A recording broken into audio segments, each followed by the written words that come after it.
მოგესალმებით, მე მარიამ ჩხიკვაძე ვარ, ეს კი ჩხატაობის FM რადიო მისი ხმა. შეგახსენებთ, რომ ჩვენი პროექტი ხორციელდება DVV International-ისა და გერმანიის საგარეო საქმეთა სამინისტროს მხარდაჭერით და მისი მიზანია ქალების გაძლიერება და გენდერული თანასწორობის შესახებ ცნობიერების დონის ამაღლება. დღეს ჩვენი სტუმარია ოჯახის ექიმი სოფელ ერკეთში ნატო ჩანტლაძე. ქალბატონო ნატო, მოგესალმებით და უღმესი მადლობა, რომ დაგვიწვევთ და გვეწვიათ სტუდიაში. მოგესალმებით.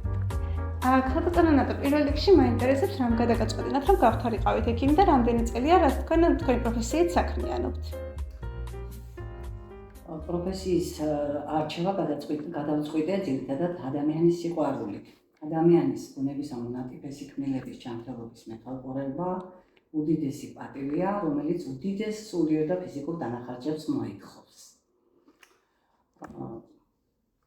დაახლოებით 25 წელია მუშაობ ჩემი პროფესიით. საინტერესო რა არის ოჯახის ექიმის თვითონ პროფესიის სპეციფიკა? ოჯახის ექიმი გულისხმობს მოიცავს უფრო ფართო სპექტრს და ფართო ჩარევას ამ პროფესიაში. ძირითადად აქ იგულისხმება როგორც პატარები, ასევე დიდები. ძირითადი მაინც ჩვენთვის არის მოვალეობა, პრევენცია, იმუნიზაცია, რასაც გულისხმობს იმუნიზაცია, ასევე პაციენტების გასინჯვა და დაკვალიანება სწორი მიმართულებით, ასევე მკურნალობა. დიახ, და რა გამოწვევებთან შეიძლება იყოს დაკავშირებული ეს ყველაფერი სირთულეებთან? სირთულეები ძირითადად არის კონტაქტი, მისვლა. ხშირად პაციენტებს ინფორმაცია აქვთ ამათი დაავადების გართულებების შესახებ, მაგრამ მაინც ვერ ახერხებენ ამას რაღაცა გარკვეული ფინანსური პრობლემების გამო. ძირითადად მაინც ესა ეკონომიკური პირობები. ესე იგი ეკონომიკური პირობები პრობლემები. დიახ, პრობლემები არის უფრო მეტად სოფელში გავრცელებული და ასევე სამედიცინო კუთხითაც საინტერესოა, უფრო მეტად რაზე შეიძლება იყოს მომართვიანობა თქვენთან? არის დაავადებები, რომლებიც სეზონურად მწვავდება, ინფექციური დაავადებები. ამ დროს მომართვიანობა განსაკუთრებით უფრო გარშერებულია და არის კიდევ ჩვეულებრივად ქრონიკული არაგადამდები დაავადებები, რაც პერიოდულად შეახსენებს ხოლმე თავს პაციენტს. ეს არის ძირითადად. ქალბატონო ნატო, რა ხდება იმ შემთხვევაში, თუ კი არის გადაუდებელი შემთხვევა, თქვენ მოგმართავენ პირდაპირ თუ სასწრაფოსთან ეკავენ და გადამისამართება ხდება? უმეტესად სასწრაფო დახმარებას მიმართავენ, მაგრამ არის შემთხვევები, რომ ჩვენც მოგმართავთ და გადავამისამართებთ მათ გარკვეული მიმართულებით, სადაც საჭიროა. ალბათ ერთ-ერთი ყველაზე დიდი პრობლემა მაინც სოფელში იქნება ზამთარში შექმნილი სიტუაცია, ხო, როდესაც გზები შეიძლება ჩაიკეტოს, თითოეულობა იყოს. კი, ამ პერიოდში კი უფრო შეფერხებები აქვს სასწრაფოსაც, მაგრამ მაინც ცდილობენ, რომ მუნიციპალიტეტი ამ დროს დაგვეხმაროს, გზები გაწმიდოს, მოაწესრიგოს პრობლემა. მაგრამ ამ დროს მეტად დატვირთვა, გადაუდებელი თვალსაზრისით, ჩვენ მეტად ვერ ვერევით ამ დროს. კი ბატონო. თქვენ ამას გარდა ხართ სოფელ ერკეთში სკოლის ექიმიც, ხო? მოგვიყავით ამის შესახებაც და ასევე მაინტერესებს როგორც სკოლის ექიმს, მხოლოდ სამედიცინო კუთხით მოგმართავენ ხოლმე და შეიძლება რაღაც მხოლოდ ერთი ექიმი ხართ სკოლაში ფსიქოლოგიურადაც მოგმართავ რაიმე პრობლემასთან დაკავშირებით. კი, სკოლის ბავშვებთან ურთიერთობა არის ყველაზე საპატიო და ყველაზე სასიამოვნო პროცესი. ძირითადად მაინც ჯანმრთელ კონტინგენტთან გვიძევს ურთიერთობა, ბავშვები ჯანმრთელი კონტინგენტია, ხშირად არის მოულოდნელი ტრამვები, ან რაღაცა მსგავსი ასეთები, ფსიქოლოგიური კუთხითაც მიწევს ჩარევა კი, დამშვიდება, დაწყნარება, რაც სასიამოვნო და სასარგებლოა. ისეთი პროფესია გაქვს, რომ დარწმუნებული ვარ, ყოველთვის გჭირდებათ განვითარდეთ, ადევნოთ თვალის სიახლეებს. საინტერესოა, როგორ ახერხებთ თქვენ ამას? ხო, უწყვეტი სამედიცინო განათლება ყველაზე მეტად აუცილებელია ექიმის განვითარებისთვის. ამისთვის არის ტრენინგები, როგორც პირდაპირ, ასევე ონლაინ ტრენინგები, არის ვებსაიტები, სადაც შეგვიძლია შევიდეთ და ჩვენთვის საინტერესო თემებზე გავიხმაოთ ცოდნა.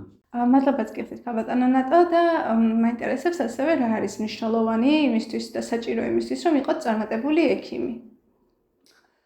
წარმატებული ექიმი რო ვიყოთ, ამისთვის როგორც თავში ვთქვი, ყველაზე აუცილებელია საქმის, ანუ ადამიანის სიყვარული, პირველ რიგში პროფესიის სიყვარული, თავდადება და არსებობს კიდევ ექიმის ყოველდღიური ლოცვა, რომელიც მე-12-13 საუკუნეებში მოღვაწე იყო ასეთი ექიმი, ფილოსოფოსი მაიმონიდი, რომელსაც ეკუთვნის ასეთი ლოცვა, ექიმის ლოცვა. ყოველი შემძლეო გააკეთე ისე, რომ ყველა ჩემს მშრალობასა და მოფიქრებაში ვიყო ზომიერი, მხოლოდ სწავლაში არა. გაუმაძღარი მინდა ვიყო სწავლაში, რადგან ჩემი ცოდნა ისე გავაფართოო, რომ ჩვენ სულ შეეძლოს შეცნობა სიახლეების. ეს და კიდევ გავიხსენებ ჰიპოკრატეს სიტყვებს, ექიმის მედიცინის მამამთავრის ჰიპოკრატეს სიტყვებს. ადამიანის სიცოცხლე ხანმოკლეა, ხელოვნების გზა კი გრძელი, მარჯვე შემთხვევა წამიერია, გამოცდილება მაცდუნებელი, განსჯა ძნელი. ადამიანთა განსაჭირი გვაიცულებს გადავწყვიტოთ და ვიმოქმედოთ, მაგრამ თუ მომთხოვნი ვიქნებით საკუთარი თავის მიმართ, არა მარტო წარმატებები, არამედ შეცდომაც ცოდნის წყაროდ გამოგვადგება და ასე თანდათან გამომზეურდება ჭეშმარიტება და ისინი ჩვენს ხელოვნებას მიბაძავს, სიბრძნეს შეიცავს. მაინტერესებს ასევე რა უნარები და პიროვნული მახასიათებლები არის საჭირო, რომ ექიმს ჰქონდეს. შრომის მეყვარეობა განსაკუთრებით, შრომის მეყვარეობა და მორალური სიწმინდე. სასურველია ფიზიკურადაც გამოიყურებოდეს ექიმი, ამაზე და რაღაცა კი არა, აი კეთილშობილი თვისებებით.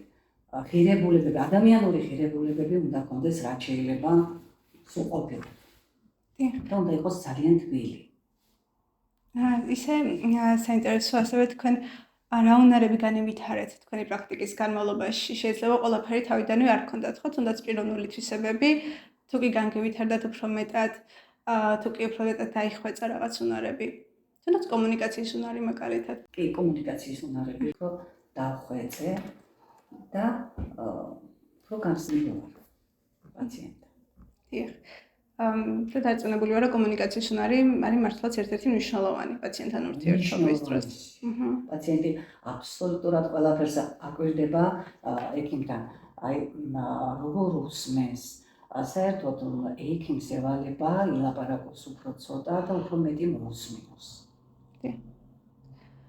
და როგორ მოიპოვებთ თქვენი პაციენტის ნდობას? ალბათ, როდესაც მოდიან, ჯერ ისედაც შეიძლება შეშინებული იყოს ხშირ შემთხვევაში, ხომ რაღაცით დამრთყალი. როგორ მოიპოვებთ მის ნდობას? რაიმე ტექნიკა თუ კი გაქვთ, რაიმე სტრატეგია თუ გაქვთ?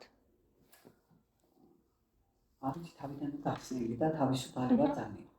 კი, გულწრფელობა და გახსნილობა არის მნიშვნელოვანესი ნებისმიერ საქმეში, მე ვფიქრობ. კი, გულწრფელი, ყველაზე კაი სიტყვაა გულწრფელი. კი ბატონო. ძალიან დიდი მადლობა ქალბატონო ნატო, გამიხარდა ძალიან თქვენი გაცნობა და მოხარული ვარ, რომ ამის შესაძლებლობა მომეცა და მადლობას გიხდით ასეთი საინტერესო და გულწრფელი საუბრისთვის. მადლობა მოწვევისთვის. მადლობა კიდევ ერთხელ მობრძანებისთვის. მადლობა სუხდით ჩვენს მსმენელსაც. გადაცემის ბოლოს გიტოვებთ ჩვენი პროექტის ფარგლებში შექმნილი რადიო პიესების მე-7 ეპიზოდს.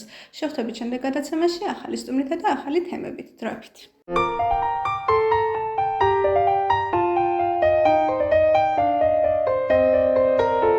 მოგესალმებით ძვირფასო მსმენელებო. მე ვარ ბატონი დიმიტრი, კატოს ბაბუა და ეთერშია თეთრი კარავი. ჩვენი დიდი ოჯახის გადაწყვეტილებით დღეს მე წავიყვან გადაცემას, რადგან ის ხმოვანი წერილები, რომლებიც ამ ბოლო დროს მივიღეთ, ძალიან სერიოზულ პრობლემებზეა და ამჯერად სჯობს ბავშვები მოვარიდოთ ასეთ თემებს. ხომ გახსოვთ? ჩემმა შვილიშვილმა კატომ და მისმა მეგობრებმა თეთრი კარავი უფროსების დასახმარებლად გამოიგონეს და მიზანი უკვე მიღწეულია.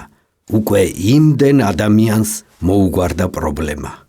შეგახსენებთ, შეგიძლიათ გამოგვიგზავნოთ როგორც ხმოვანი, ისე ჩვეულებრივი წერილები და ასევე დაგვირეკოთ პირდაპირ ეთერში. გამარჯობა, ისმის ჩემი ხმა? დიახ, ისმის. გისმენთ ქალბატონო, თქვენ პირდაპირ ეთერში ხართ. გამარჯობათ, მე თინა ვარ. იცით, სად არ დავრეკე და ვის არ მივმართე, მაგრამ არანაირი რეაგირება არ მოყვა ჯერჯერობით. ახლა გავიგე თეთრი კარავი პრობლემებს აგვარებსო და გადავწყვიტე თქვენთანაც ვცადო. დიახ, გისმენთ. ქალბატონო თინა, გისმენთ. ვეცდებით დაგეხმაროთ, გისმენთ. ძალიან აღელვებული ვარ და შეიძლება კარგად ვერც გადმოგცეთ რისი თქმაც მინდა, მაგრამ ასე ჩუმად ვეღარ ვიქნები. მისამართს არ ვამბობ, შეგნებულად არ ვამბობ, თუ ვინმე დაინტერესდებით, თეთრ კარავში დავტოვებ ჩემს ნომერს. მოკლედ, ჩემს პირდაპირ კორპუსში ცხოვრობს ახალგაზრდა ოჯახი. დედა, 3 მცირეწლოვანი შვილი და მამა. ქალი მთელი დღე მარტოა ბავშვებთან. უვლის, ეთამაშება, სადილს აკეთებს, აჭმევს, ასმევს, წიგნებს უკითხავს. ძალიან ახლოს არის ჩვენი კორპუსები და თითქმის ყველაფერი ჩანს ჩემი ფანჯრებიდან. ისეთი საყვარლები არიან, იმათ ყურებას არაფერი სჯობს. უფროსი ბიჭია, უმცროსები ტყუპი გოგონები. საღამოს როცა ქმარი ბრუნდება სახლში, ბავშვების მამა, არ ვიცი მე რა ხდება. ისაფარებს ფარდებს თუ ამ ქალს რცხვენია, ისეთი წივილ-კივილის გინების და ლეწვა მტრევის ხმა ისმის მათი ბინიდან. გაგიჟდებით. არ ვიცი რა ხდება, როდემდე შეიძლება ასე ჩუმად ყოფნა, ვის მივმართო, მართლა არ ვიცი. თან ეს ერთხელ და ორჯერ კი არა, უკვე თვეები გრძელდება, თვეები. ვახ, რას ამბობთ?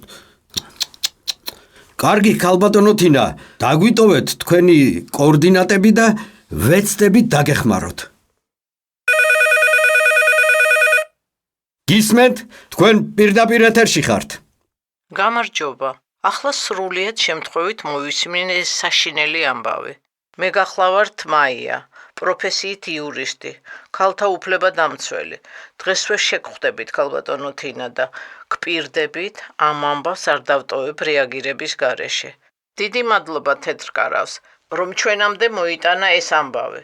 ყველა მიბაძეთ ქალბატონ თინას და გახსოვდეთ, რომ თითეული მოქალაქის ვალია ნებისმიერი სახის ძალადობა, რომლის შესახებაც ინფორმაცია გექნებათ, გაავრცელოთ, რომ არც ერთი მოძალადე დაუსჯელი არ დარჩეს. ამით უამრავ ადამიანს დავეხმარებით და ბევრი ადამიანის სიცოცხლეს გადავარჩენთ. შენაგაშენა ღმერთმა. ვფიქრობდი, როგორ დავეხმაროთ ამ ქალს მეთქი და აგერ ბატონო. აი, ისე ვიღაც რეკავს. თქვენ პირდაპირ ეთერში ხართ, გისმენთ?